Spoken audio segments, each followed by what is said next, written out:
ओम श्री गुरुभ्यो नमः। हरि ओम। सदाशिवसमारंभां शंकराचार्यमध्यमाम् अस्मदाचार्यपर्यन्तां वन्दे गुरुपरम्पराम्। श्रुतिस्मृतिपुराणानामालयं करुणालयं नमामि भगवत्पादशङ्करं लोकशङ्करम्। सदात्मध्याननिरतं विषयेभ्यः पराङ्मुखं नौमि शास्त्रेषु निष्णातं चन्द्रशेखरभारतीम्। ओम। Page 5 verse 3. दुर्लभं त्रयमेवैतत् दैवानुग्ररहेतुकं मनुष्यत्वं मुमुक्षुत्वं महापुरुषसंश्रयः। लब्ध्वा कथञ्चित् नरजन्म दुर्लभं तत्रापि पुंस्त्वं श्रुतिपारदर्शनं यस्वात्ममुक्त्यै न यतेत मूढधीः स आत्मः स्वं विनहन्ति असद्ग्रहात्। इतः कोऽन्वस्ति मूढात्मा यस्तु स्वार्थे प्रमाद्यति दुर्लभं मानुषं देहं प्राप्य तत्रापि पौरुषम्। पठन्तु शास्त्राणि यजन्तु देवान् कुर्वन्तु कर्माणि भजन्तु देवताः आत्मैक्यबोधेन विना विमुक्तिः न सिद्ध्यति ब्रह्मशतान्तरेऽपि। अमृतत्वस्य नाशास्ति वित्तेनेत्येव हि श्रुतिः ब्रवीति कर्मणो मुक्तेः अहेतुत्वं स्फुटं यतः.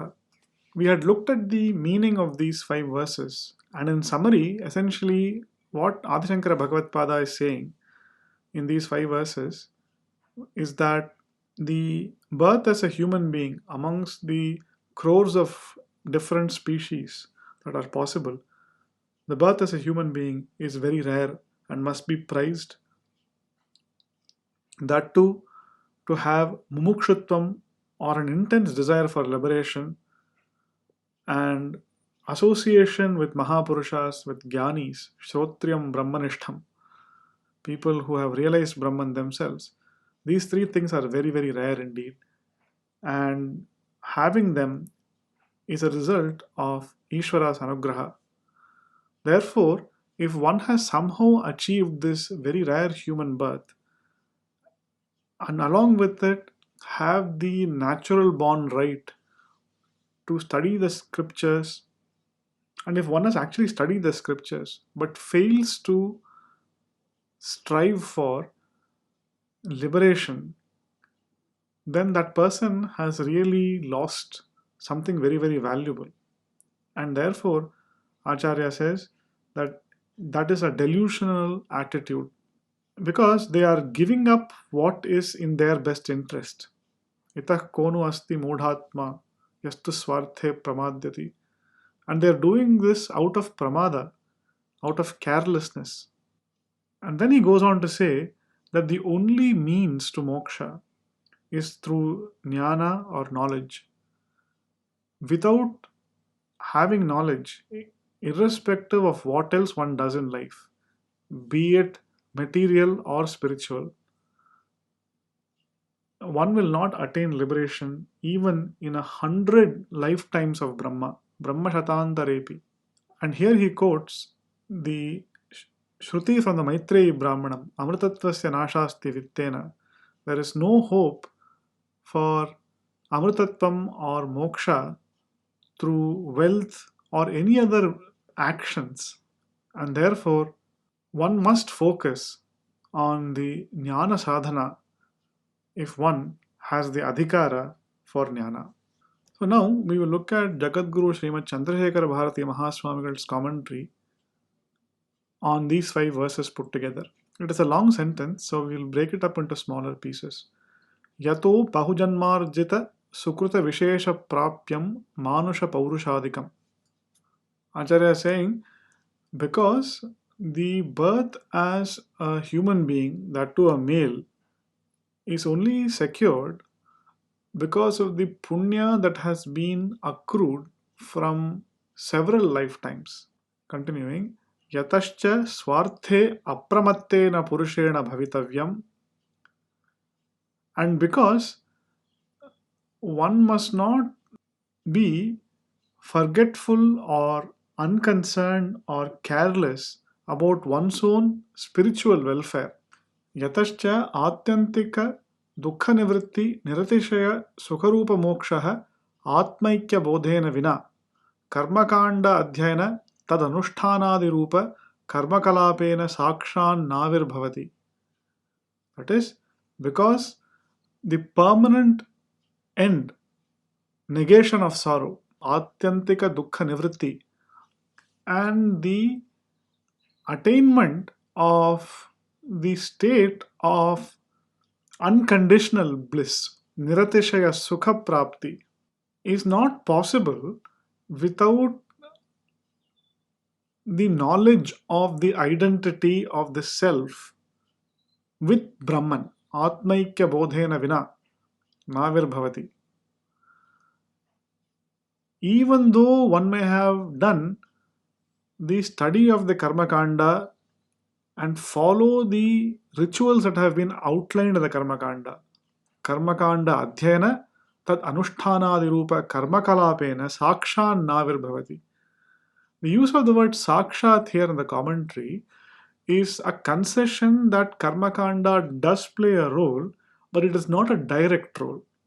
It does play a role through the medium of Chitta Shuddhi or mental purity, but merely by performing the rituals outlined in the Karmakanda, one cannot directly attain liberation of the nature that we have spoken about without the knowledge of the identity of the self as Brahman.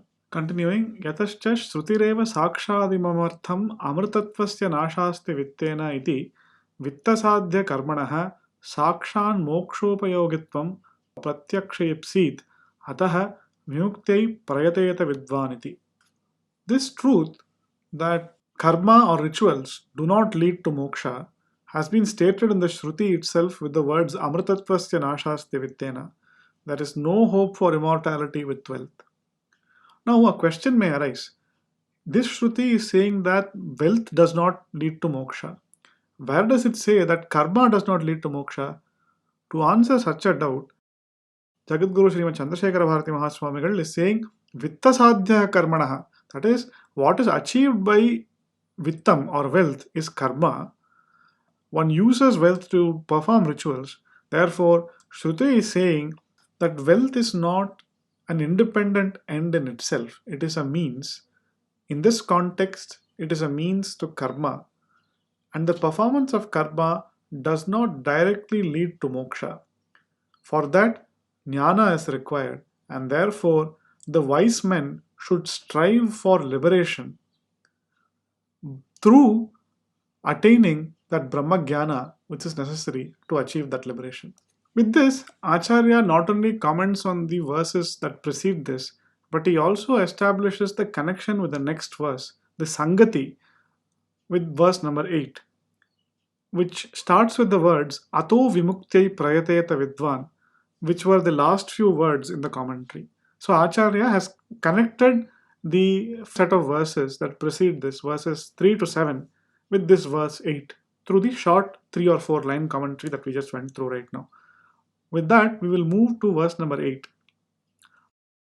Ato Vimuktyai Prayateta Vidvan Sanyasta Bahyartha Sukhasprihassan Santam Mahantam Samupetya Deshikam Tenopadishtartha Samahitatma. The meaning of this verse is that the wise man, therefore, should strive for, do a lot of prayatna for vimukti, for liberation. And how should he do it?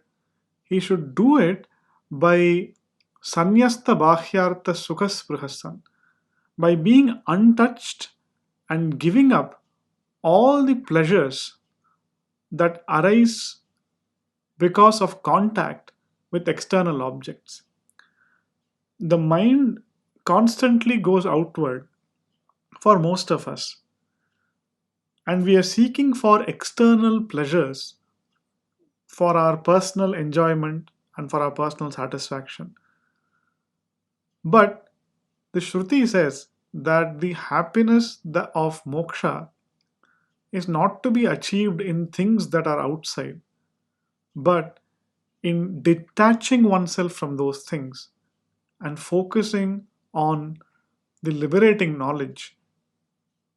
And therefore, a wise man should give up those external pleasures in his path to moksha. Santam Mahantam Samupetya Deshikam.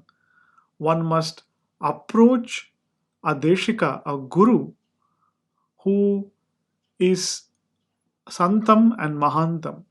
That is, he is someone who is residing in Brahman, who is abiding in Brahman, and therefore he is none other than Sat, existence which is Brahman itself. As the Mundaka Shruti says, Parikshalokan karmachitan brahmanah nirvedamayat nasti akritah kritena tad vijnanartham sa gurumeva vigachet samitpanihi shrotriyam brahmanishtham. Not only must he be a shrotriya, be well versed in the scriptures, he must be a brahmanishtha. He must abide in that Brahman.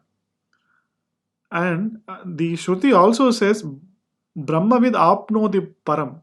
Brahmaveda brahmaiva bhavati. The knower of Brahman becomes Brahman itself. Therefore, the one who abides and who knows Brahman becomes Brahman himself. He himself is Sat. And that is what is being said here. And he possesses all those superlative qualities that have been outlined in the scriptures. And having approached such a guru for knowledge, Tenopadishtartha Samahitatma. One must concentrate one's mind on the teaching that such a superlative guru has given him. And if one were to do those things, give up external pleasures, approach a Brahmagyani, learn from him, and then abide in that knowledge, one will certainly achieve mukti. Therefore, all wise men must make efforts to achieve that Brahmagyana in the manner described herein. Let us read the commentary by the Jagadguru. Vidvaniti nityanitya viveki katitaha yehi samsparshaja bhogaha dukkha yonaya evate आद्यन्तवन्तः कौन्तेय न तेषु रमते बुधः इति गीतासु बुधशब्देनार्थस्य अस्य सूचितत्वात्. So here Acharya is saying that by the word Vidwan, Adi Shankara Bhagavatpada is referring to that person endowed with the Viveka, the discriminating intellect with which he can distinguish between what is real and what is unreal, what is eternal and what is ephemeral. Acharya is drawing a parallel with the Gita verse wherein Bhagavan Sri Krishna tells Arjuna that the bhogas, the external pleasures, the joys that come from the contact, samsparshaja bhogaha, with external objects lead to sorrow only. Dukkha yonayaha evate. They are the basis for future sorrow. So if you are trying to get some sort of pleasure from external objects, please know that contained within them is the seed for future sorrow. Because, why does he say that? Because they are adyantavantaha. They have a beginning and they have an end. Whatever has a beginning must have an end. And therefore, O Kaunteya, O Arjuna, son of Kunti, do not allow your intellect to wander about seeking those pleasures. Here, Bhagavan Sri Krishna is making a very important point. He is saying that external objects may give some joys, but please know that any joy that happens at a particular point in time, forget joys, anything that happens in a particular point in time which has birth will necessarily have an death also, will end also. So if you are getting a particular joy from possessing an object or experiencing an object, that joy, because it has a beginning, will also end at some time. And when it ends, it will create sorrow for you. Because the loss of joy and the attachment one has to joy will be keenly felt when the object goes and when the joy goes. Therefore, if you are looking for permanent happiness, do not allow your intellect to be swayed by these external objects because they will not give you happiness. So the Jagadguru is essentially connecting the Buddha, the intelligent wise man of the Gita referred to in this verse, with the Vidwan of the Viveka Chudamani, referred to by Adi Shankara Bhagavatpada. Continuing, Vaishayika anityatvam dyotayati bahyartheti. We had already seen this. The temporary nature of external happiness, or the happiness that comes from external objects, Vaishayika Sukham, is what is being referred to by the word Bhahyartha, external objects, in the Viveka Chudamani verse. Arthanam Bhahyatvena Agantukataya Sarvadikatva Bhavat Tat Prayojya Sukhavirbhavasyapi Tadrushatvam iti. As the objects of sense pleasures are external to oneself, and just like any other things in the world, they are subject to arrival and departure, agantukam. They are impermanent in nature. The permanence is absent in them, and therefore, any happiness that arises from those objects, that happiness too is also agantukam. It arrives and goes, and therefore, one must not focus or desire these things because we know that it is going to leave us. Ato vivekina purushaha धौरेयेण तत्र स्पृहा त्यक्तव्या इति प्रयत्न प्रकारं प्रथममाह संन्यस्त बाह्यार्थ सुख स्पृहः सन् इति.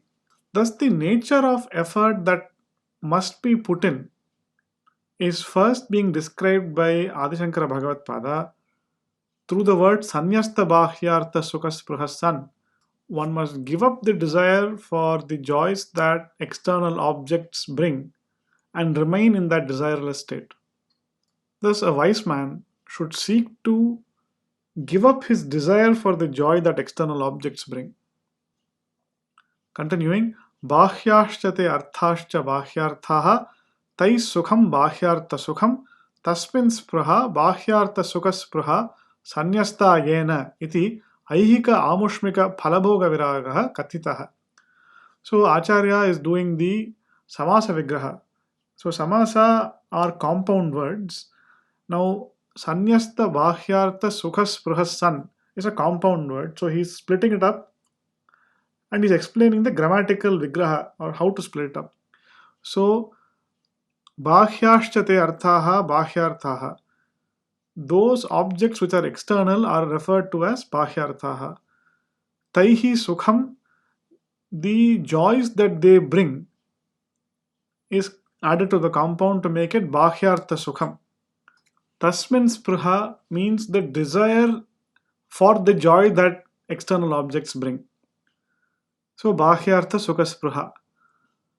Then he does sanyasta bahyartha sukha spruha and he says it's a bahuvrihi samasa, which means that it is referring to that individual who has given up the desire for the joys that external objects bring. Thus, by saying that, both aihika and amushmika phalabhogam are being referred to. That is, one is detached from or dispassionate about both the joys of this world and the other world, both the material benefit and the otherworldly benefits. All those joys he has given up. He is not interested in those results, is what is being meant here. Tena shruti smrutyukta karmanam nishkamanushthanena nitanta nirmali kritaswantatvam uktaprayam. So with this, Acharya is saying that it is emphasized that one should purify their mind by the performance of karma without desire or attachment to the results of the karma. By the performance of such nishkama karma, one is able to purify one's mind, and therefore one must strive to purify that mind before commencing upon a study of Vedanta Shastra. And what kind of karma should one do? It is Shruti Smriti Yukta karma. That is, it is prescribed by the Vedas and the Smritis that are based on the Vedas. And therefore, it is only such a karma when performed with a Nishkama Bhava will give the Adrishta Phalam, which is required. Adrishta Phalam means all karma can have two kinds of results. One is the Drishta Phalam and the second is the Adrishta Phalam. Drishta Phalam is that which is directly perceivable, meaning one knows that it exists because the results of it are visible, are perceptible, are experienceable. Adrishta phalam is that which we are not able to perceive, but is still necessary for us to achieve that result. So, in order to abide in Brahman, get that Brahman jnana, punya is required, and a lot of pratibandhas or obstacles to Brahma jnana need to be removed.